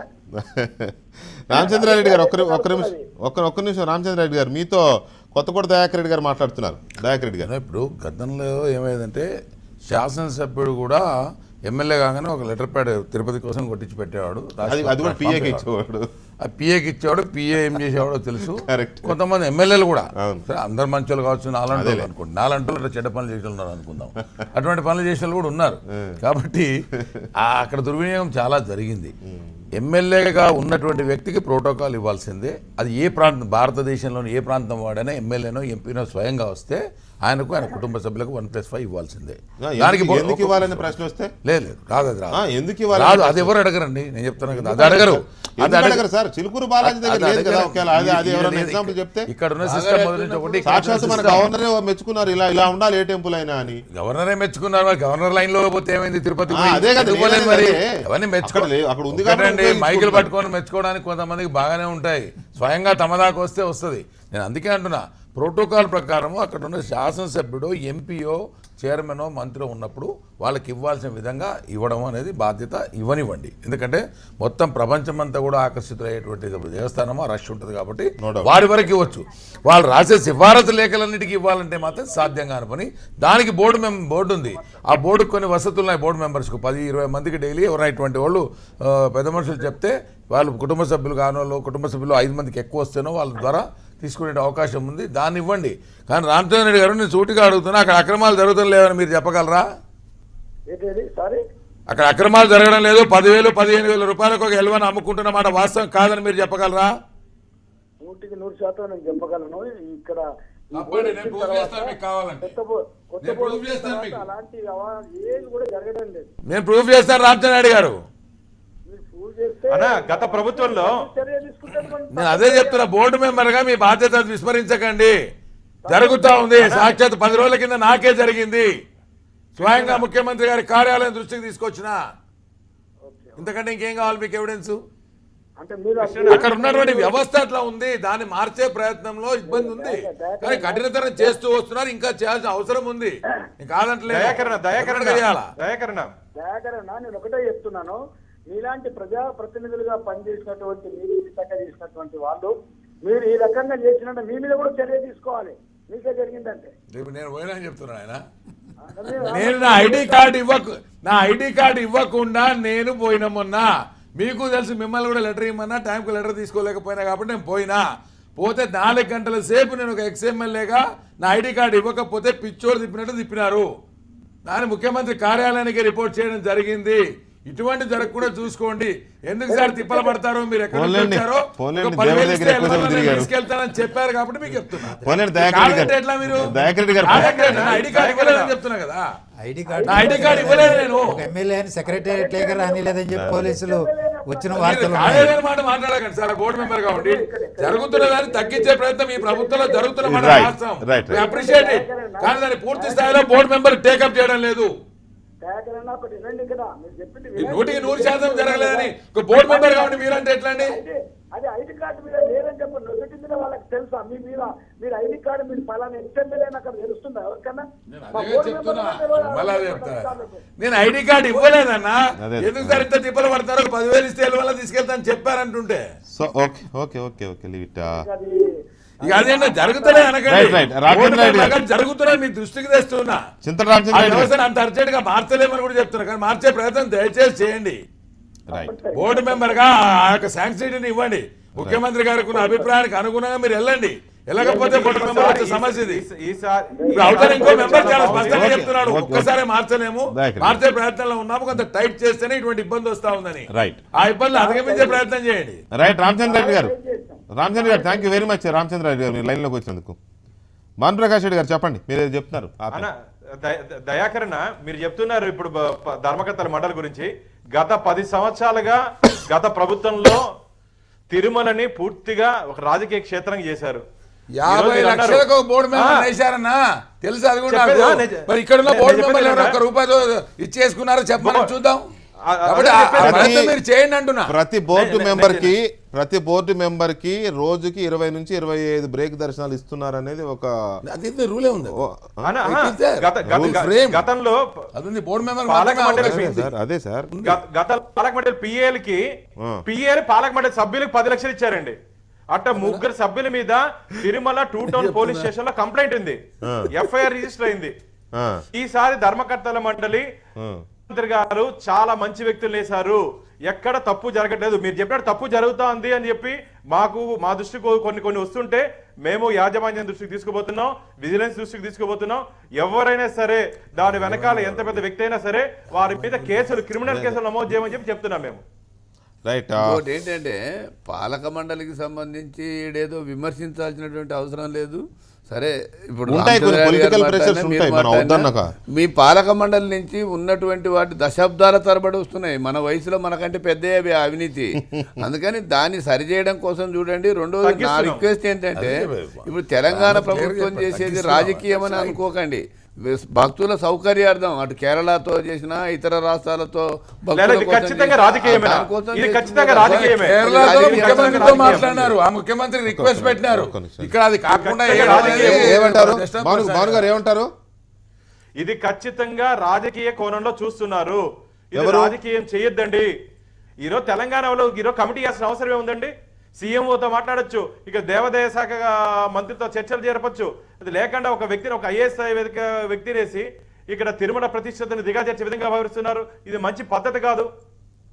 భానుప్రకాష్ రెడ్డి గారు రాజకీయం చేయాల్సిన అవసరం ఏముంది? ఆ రాష్ట్రం తెలుగు ఒక ఐఏఎస్ స్థాయి వ్యక్తిని ఎందుకు నియమిస్తారండి? ముఖ్యమంత్రి కార్యాలయం సంప్రదింపులు జరగండి. మీకు అక్కడ సమస్య ఐఏఎస్ ఐపీఎస్ తోనేనండి, చాలా స్పష్టంగా చెప్తున్నా. సమస్యనే ఐఏఎస్ ఐపీఎస్. అధికారులు కింది స్థాయి సిబ్బంది. ఐఏఎస్ ఐపీఎస్ కి ఇచ్చేటువంటి ఫెసిలిటీ అక్కడ బోర్డు మెంబర్కు లేదు, ఎమ్మెల్యేకు లేదు, మంత్రికి లేదు, ముఖ్యమంత్రికి లేదు. ఈ రోజు మీ సొంత వాళ్ళకి ఎక్కడో తేడా వస్తే ముఖ్యమంత్రి గెలికినట్టున్నారు, అంతకంటే వేరేం లేదు. ఈ రోజు నేను ఒకటే అనుకోవడం లేదు. ఐపీఎస్ ఐఏఎస్ వరకు ఎవరికో కొంచెం తేడా వస్తే అవి ముఖ్యమంత్రి గారికి గెలికారు అంతే తప్ప ఇది వాస్తవం కాదు. ఈ సీఎంఓకి లెటర్ పెట్టినా ఒక ఫోన్ కాల్ తో సంప్రదించి సరి చేయండి అన్నా సరిపోద్ది. లేదు చైర్మన్ గారికి అవకాశం ఉంది. దయాకర్ రెడ్డి గారు చెప్పిన దాంట్లో లక్ష్మణ్ గారు దీంట్లో ఒక అవకాశం ఉంది. ఎట్లా అంటే నిజంగా కూడా ఈ ఐఏఎస్ ఐపీఎస్ ఆఫీసర్ చాలా కాలం పనిచేస్తారు. రాజకీయ నాయకులు 5 ఏళ్లే, 30-40 ఏళ్ళు ఉంటారు కదా. ఈ ఆఫీసర్స్ అక్కడ కొంతమంది పనిచేస్తుంటారు, ఇక్కడ కొంతమంది పనిచేస్తుంటారు. సో ఎక్కడన్నా చాలా గొప్పది. అదే అలాంటి డిస్టర్బెన్స్ ఏమన్నా అయితే దాన్ని ఏమన్నా ఇట్లా టర్న్ చేశారా? ఇది కాస్త పొలిటికల్ గా తీసుకుంటే ప్రభుత్వాల మధ్య వివాదంగా మారే ప్రమాదం ఉంది కదా. ఏ రాష్ట్రంలో ఉన్నటువంటి ఐఏఎస్ ఆఫీసర్ల మధ్య కూడా భిన్నాభిప్రాయాలు ఉండొచ్చు కదా, వేసుకుంటుంటారు. ఆ రాష్ట్రం మీరు పనిచేయమంటేనే నేను వెళ్ళనని కూర్చున్నారు కదా ఇక్కడ కొంతమంది. అలాగే ఉమ్మడి రాష్ట్రంలో కలిసి పనిచేసినటువంటి వాళ్ళు వీళ్ళు ఒకరికొకరికి వ్యక్తిగతమైనటువంటి ఏమన్నా ఉంటే కాస్త సమస్యను సృష్టించడానికి కూడా కొంతమంది చేస్తుండొచ్చు. కానీ ప్రభుత్వంగా ఇది చేసేటప్పుడు, జీవో ఇష్యూ చేసేటప్పుడు కాస్త జాగ్రత్తగా ఆలోచించుండాలి. ఒక తొందరపాటు చర్య అనేటువంటిది మాత్రం చాలా స్పష్టం. తొందరపాటు చర్య అది. ఆ విధమైనటువంటి దానికి పోకుండా కొద్దిగా జాగ్రత్తగా వ్యవహరించి ఉండాల్సింది. ఒక ఐఏఎస్ ఆఫీసర్ చెప్పగానే జీవోని ఇష్యూ చేసే స్థితిలో తెలంగాణ గవర్నమెంట్ ఉంది అని నేను అనుకోవడంలే. కన్విన్స్ కావాలి కదా ముందు. ఏదో ఒక పద్ధతిలో కన్విన్స్ అయింటని చేస్తుంటే అది తొందరపాటు చర్య. దేవాదాయ శాఖ మంత్రి స్థాయిలోనో లేకపోతే దేవాదాయ శాఖ అధికారుల స్థాయిలోనో సీఎంఓ ఆఫీసుల స్థాయిలోనో మాటల వరుసకు అది సర్దుబాటు చేసుకోవాల్సినటువంటిది. ఎక్కడైనా లోపం ఉంటే నేను ఉందని నేను అనుకోవడంలా, సృష్టించబడినటువంటి సమస్యగానే నేను చూస్తున్నా. అదే ట్రీట్మెంట్ ఆంధ్రప్రదేశ్ ఎమ్మెల్యేల పట్ల కూడా ఉంటుంది. అక్కడ ఉండడం కాదు, తెలంగాణ యాక్చువల్గా లాస్ట్ లో తీసుకుందామని ఆగాను నేను. ఇదేదో తెలంగాణ ప్రాంతం నుంచే వచ్చింది అనుకోవడానికి లేదు. తిరుమల తిరుపతి దేవస్థానంపై శాసన మండలి ఆగ్రహం. తిరుమలలో ఆంధ్రప్రదేశ్ ఎమ్మెల్సీలకు ప్రోటోకాల్ అమలు కావడం లేదనే అంశంపై తిరుమల తిరుపతి దేవస్థానం అధికారులు సభా హక్కుల కమిటీ ఎదుట హాజరు కావాలని ఏపీ శాసన మండలి చైర్మన్ చక్రపాణి ఆదేశించారు. సతీష్ రెడ్డికి అవమానం జరిగిందని ప్రోటోకాల్ నిలిపేశారని కొంతమంది ఎమ్మెల్సీలు గొడవ చేశారు. లాస్ట్ సెషన్లో జరిగింది. అంటే ఇక్కడ కొన్ని జరుగుతున్నాయి. ఇది జరగాల, వీళ్ళని నిజంగానే నెత్తిరెక్కించుకుని పూజించాలా లేకపోతే అవమానించాలా, ఏదో మొత్తానికి ఏదో ఒకటి జరుగుతుంది. జరగరాంది ఏదో జరుగుతుంది. ఏది ఎలా జరగాలో అలా జరగడం లేదు. అందుకే ఈ రకమైన ఇవి జరుగుతున్నాయి. ఆ రాష్ట్రం నుంచి ఎమ్మెల్సీలు నోటీసులు ఇప్పించారు, ఈ రాష్ట్రం నుంచి ఐఏఎస్ ఆఫీసర్ వేశారు. సో ఏదో జరుగుతుంది భానుగారు, అది ఏంటనేది మీకే తెలియాలి. ఒకటి లోపం లేకుండా పెద్ద వ్యవస్థలో ఒక మినీ గవర్నమెంట్ అండి. అవును, తిరుమల తిరుపతి దేవస్థానం దాదాపు 2,600 కోట్ల వార్షిక బడ్జెట్ తో నడుస్తా ఉంది. 25,000 పైచిలకు ఉద్యోగస్తులతో ఈ సంస్థ నడుస్తోందండి. నిత్యం 60,000 నుంచి 70,000 మంది శనివారం ఆదివారం అంటే 1,00,000 మంది భక్తులు వస్తారు. ఏదైనా ఒక చిన్న పొరపాట్లు జరిగే అవకాశం ఉంది, దాన్ని సర్దుకొని పోవాలే కానీ దాన్ని రచ్చకిచ్చాల్సిన అవసరం లేదు. నేను అదే అంటున్నా. స్వయంగా ఆంధ్రప్రదేశ్కు సంబంధించిన ఎమ్మెల్సీలే నోటీసులు ఇచ్చి పిలిపించాలి అని మండలిలోనే, మండలి అంటే మామూలు విషయం కాదు, కౌన్సిల్లో చర్చ పిలిపించాలన్నారు, నోటీసులు ఇవ్వాలన్నారు. సో అక్కడ వాళ్ళే అలా అనగాలేంది, ఇక వీళ్ళు అంతో మానసికంగా ఇబ్బంది పడడం అనేది పెద్ద ఇష్యూ ఏం కాదు. అయితే ఒకటి నేను మిమ్మల్ని అడగాల్సుకుంది ఒకటే, దయాకర్ రెడ్డి గారు లేవనెత్తినట్టు ఈ ఐఏఎస్ ఆఫీసర్స్ ఏమైనా బోర్డుకి అతీతంగా కొన్ని నిర్ణయాలు తీసుకునే అవకాశం ఉందా? ఈఓ గారి మీద ఇంటిగ్రిటీ ఉన్న ఆఫీసర్ అండి, ఈఓ గారి మీద ఎలాంటి కంప్లైంట్ లేదు, నేనే చెప్తున్నాను ఆ విషయంలో. మిగతా స్థాయిలో ఉన్న అధికారులు కానీ సిబ్బంది కానీ బోర్డు దృష్టికి రాకుండా నిర్ణయాలు తీసుకోవడం లేకపోతే ఇలాంటి కొంచెం అవకతవకలకు పాల్పడడం ఇలాంటి జరుగుతున్నాయా? లేదండి. ఈరోజు బోర్డు సుప్రీం అండి. బోర్డులో ఈవెన్ ఎగ్జిక్యూటివ్ ఆఫీసర్ కూడా మెంబర్ సెక్రటరీ. బోర్డు తీసుకున్నటువంటి నిర్ణయాన్ని వారు ఆమోదించాలా. కాబట్టి board is the supreme authority. బోర్డులో నిర్ణయాలు జరగకుండా ఏ ఒక్క పని కూడా బయట పోయే అవకాశమే లేదు. ఒకవేళ ఏదైనా ఉంటే కూడా బోర్డు దృష్టికి తీసుకొని వస్తారండి. ఎమర్జెన్సీ వర్క్స్ ఏదైనా చేస్తే కూడా తిరిగి ధర్మకర్తల మండలి సమావేశంలో దాని మీద చర్చ జరుగుతుంది. ఈ ఎమర్జెన్సీ దృష్టి తీసుకొని వచ్చాం, మీరు మాకు అనుమతి ఇవ్వండి అని చెప్పి బోర్డుకు వస్తుందండి. Right. కాబట్టి అత్యవసర పరిస్థితులు కూడా ధర్మకర్తల మండలి దాటిపోదు. ఇది ఒక దివ్య క్షేత్రం, ప్రపంచంలోనే అతిపెద్ద హిందూ ధర్మ క్షేత్రం తిరుమల తిరుపతి దేవస్థానాల ప్రతిష్టతను కాపాడాల్సిన బాధ్యత మనందరి మీద ఉంది. కాబట్టి తెలంగాణ ప్రభుత్వం కూడా దయచేసి దీన్ని ఒక రాజకీయ కోణంలో ఆలోచించకూడదని చెప్పి నేను మరీ కోరుకుంటున్నాను. తెలంగాణ ప్రభుత్వం కాదు, ఎవరు ఆలోచించకూడదు, అక్కడ కూడా అలా చేయకూడదు. ఎవరు ఆలోచించట్లేదు. అదే అంటాను సార్ నేను. మీరు అంటున్నారు ఆ ఇష్యూనే రాలేదు. నో మీరు అంటున్నారు అలా చేయడం లేదని, చేయకూడదని మేము కోరుకుంటున్నాం. మేము ఆ రాష్ట్రమైనా ఈ రాష్ట్రమైనా ఇంకే రాష్ట్రమైనా దేవదేవుడి ముందు ఏ రాష్ట్రమైనా ఒకటే. అలాంటి ఫీలింగ్స్ ఎవరికి రాకూడదు. ఫీలింగ్స్ వచ్చే విధంగా మీ సైడ్ నుంచి కూడా ఉండకూడదు అనేది ఒకటి. ఫైనల్గా నేను అడుగుతున్నది ఒకటే, సామాన్య భక్తులకి సౌకర్యాలు పెంచుతున్నామన్నారు. ఏ రేషియోలో పెంచుతున్నారు? మీ హయాంలో ఇక మీదట వచ్చే వేల సంఖ్యలో వచ్చే భక్తులకి ఎలాంటి అదనపు సౌకర్యాలు కల్పిస్తున్నారు మీరు? ఈ బ్రేక్ దర్శనాలతో గంటలు ఆపేయడాలు ఇలాంటివి కాకుండా. ఈ రోజు తిరుమల తిరుపతి దేవస్థానం ఇంతకుముందు ఉదయం పూట సాయంత్రం పూట బ్రేక్ దర్శనాలు ఉన్నాయండి. సాయంత్రం పూట పూర్తిగా రద్దు చేస్తాం. కేవలం ఉదయం చేస్తారా? చేసేసామండి. Okay, good good. ఆల్రెడీ రద్దీ ఎప్పుడైనా రద్దీ ఎక్కువ వస్తే ఈవెన్ బోర్డు కూడా పూర్తిగా ఆ రోజు మాకు కూడా అనుమతి లేదండి. మా లెటర్లు కూడా రిజెక్ట్ చేస్తారు. ఓన్లీ ప్రోటోకాల్ పరిధిలో వచ్చే వాళ్ళు మాత్రం. అందుకని చెప్తున్నా కదా, మంచి కఠినమైన నిర్ణయాలు తీసుకొని ముందుకు పోతున్నాం మేము. ఇప్పటి వరకు నేను కూడా నా మిత్రులు కానీ ఎవరు కూడా ఒక తోమాల కానీ ఒక అర్చన కానీ అభిషేకం వస్త్రం ఒక 7 నెలలు నేను ఒక ధర్మకర్తల మండలి అయిన తర్వాత ఒక్క టికెట్ కూడా ఇవ్వలేదండి నేను. అంతే. ఎందుకు చెప్తున్నా అంటే ఇంత ఖచ్చితంగా నేను మాట్లాడేటప్పుడు నేను ఖచ్చితంగా ఉండాలి. రేపు నాది కాబట్టి మీరు ఏవే లెటర్ పెట్టినా తీసి చూడొచ్చు. ఇంత ఖచ్చితంగా ఉన్నాం కాబట్టి మేము మాట్లాడుతున్నాం. మేమైతే ఏది కోరుకున్నామో ఈ ప్రభుత్వం వచ్చిన తర్వాత అది అమల్లో జరుగుతా ఉంది. రాబో రోజుల్లో భక్తులకి పూర్తి ప్రాధాన్యత ఇస్తాం. ఈ రోజే ఈ గౌరవ సభ ఈవో గారితో మాట్లాడడం జరిగింది. తిరుమలలో అదనపు పిలిగ్రిమ్ అమ్యూనిటీస్ కాంప్లెక్స్ కట్టాల్సిన అవసరం ఉంది. ఎందుకంటే భక్తులు వస్తే దాదాపు 10,000 మంది వాళ్ళు స్నానాలు చేసి తలనీలాలు ఇచ్చి అక్కడే అన్నప్రసాదం చేసి గుడికి వెళ్లే విధంగా ఒక 10,000 మందితో వచ్చే పాలక మండలి సమావేశంలో దాన్ని ఆమోదించకపోతున్నాం. కాబట్టి భక్తుల సౌకర్యార్థం కోసం ఈ ధర్మకర్తల మండలి పూర్తిగా పనిచేస్తోంది. 35-40% తెలంగాణ ప్రాంతం, హైదరాబాద్ చుట్టుపక్కల ప్రాంతం, కర్ణాటక ప్రాంతం వల్ల డోనర్స్ ఇల్లు ఉన్నాయి. వాళ్ళు ఉండని టైంలో నెలలో కానీ సంవత్సరం కానీ ఈ రోజులు వాళ్ళు ఎవరికైనా ఇవ్వచ్చు అనేది కూడా క్లియర్గా ఉంది. చాలా మంది ఉన్నారు డోనర్స్. రైట్. ఏమైనా ఇటు బోర్డు నుంచి ప్రాతినిధ్యం వహిస్తున్న 2 సభ్యులు కానీ లేకపోతే అనుభవాలు కానీ చెప్తున్న దాని ప్రకారం ఉద్దేశపూర్వకంగా అయితే ఏమి జరిగినట్టు కనిపించట్లేదు. కాకపోతే ఏమైనా కొన్ని ఘటనలు కొంతమంది వ్యక్తులు చేసినా లేకపోతే అనుకోకుండా జరిగినా అవి కొన్ని పొరపచాలకు దారితీసినట్టు కనబడుతోంది. చూడాలి ఏం జరుగుతుంది అనేది. ఏమి జరగకూడదని కోరుకుందాం. ఎనీవే, అయినటువంటి అవకాశాల కోసం ఐఏఎస్ అధికారితో వచ్చేటువంటి కమిటీ సిఫారసు లైజనింగ్ కోసం కూడా అవి ఉండొచ్చు. అదే పెద్ద చెప్పొచ్చు కదా, కోసం చెప్పిండొచ్చు కదా జీవోలో. చెప్పలేదే అన్న అయ్యప్ప దేవస్థానం గురించి మాట్లాడుకుని నేరుగా ముఖ్యమంత్రితో మాట్లాడారు. ఆ ముఖ్యమంత్రిని ఇక్కడికి పిలిచినారు. మేము అయ్యప్ప భవన్ ఇచ్చాం, అక్కడ కావాలని అడిగాం. ఇక్కడ అడగొచ్చు ఈ తేడా ఎందుకు వచ్చిందో అన్నకు ఆలోచన రాలా. మా ముఖ్యమంత్రి ఈ తేడా ఏంటి? ఆంధ్రప్రదేశ్ విషయం వచ్చేసరికి ఆఫీసర్ వేసినాడు. అదే కేరళ ముఖ్యమంత్రి నేరుగా సీరియస్ గా చూడకుండా ఇది టీ కప్పుల తుఫాన్ వెంకటేశ్వర స్వామి ముందు అందరూ ఒకటే అనే సిగ్నల్ వెళ్తుందని మనం కోరుకుందాం. భానుప్రకాష్ రెడ్డి గారు, థ్యాంక్ యూ వెరీ మచ్ మాతో చర్చలో పాల్గొన్నందుకు. అలాగే దయాకర్ రెడ్డి గారు, నరసింహయ్య గారు, లక్ష్మణ్ గారు మళ్ళీ నెక్స్ట్ డిబేట్లో కూడా కంటిన్యూ అవుతారు. ఇది తిరుమల వ్యవహారానికి సంబంధించి. ఇక ఇసుక తవ్వకాల్లో పర్యావరణం పూర్తిగా దెబ్బతింటోంది. యంత్రాలతో ఇసుకను తవ్వడము, అలాగే రివర్ బెడ్స్లో నదీ తీరంలో ఇసుకను ఇబ్బడిముబ్బడిగా తోవేయడం వల్ల పర్యావరణం దెబ్బతిని నీటి నిల్వలు నాశనమైపోతున్నాయనేది నేషనల్ గ్రీన్ ట్రిబ్యునల్ ఆందోళన చెందుతోంది. 4 రాష్ట్రాలకు నోటీసులు కూడా జారీ చేసి ఇలాంటి పరిస్థితి లేదు అని చెప్పండి, లేదా ఎక్కడన్నా అలాంటి తవ్వకాలు జరుగుతున్నట్లయితే వెంటనే నిలిపివేస్తున్నామని హామీ ఇస్తూ రిపోర్ట్స్ ఇవ్వాలని కూడా గ్రీన్ ట్రిబ్యునల్ 4 రాష్ట్రాలను ఆదేశించింది. నిజంగానే మన దగ్గర ఇసుక మాఫియాలు తయారైన పరిస్థితుల్లో రాత్రి పగలు తేడా లేకుండా మెషిన్లు పెట్టి మరీ, యంత్రాలను పెట్టి మరీ ఇసుకను తరలిస్తున్న నేపథ్యంలో గ్రీన్ ట్రిబ్యునల్ ఆందోళనలో ఎంతవరకు నిజం ఉంది, ఈ మాఫియాలు చేస్తున్నది ఏంటి అనేది డిబేట్ నెంబర్ 2లో చిన్న బ్రేక్ తర్వాత.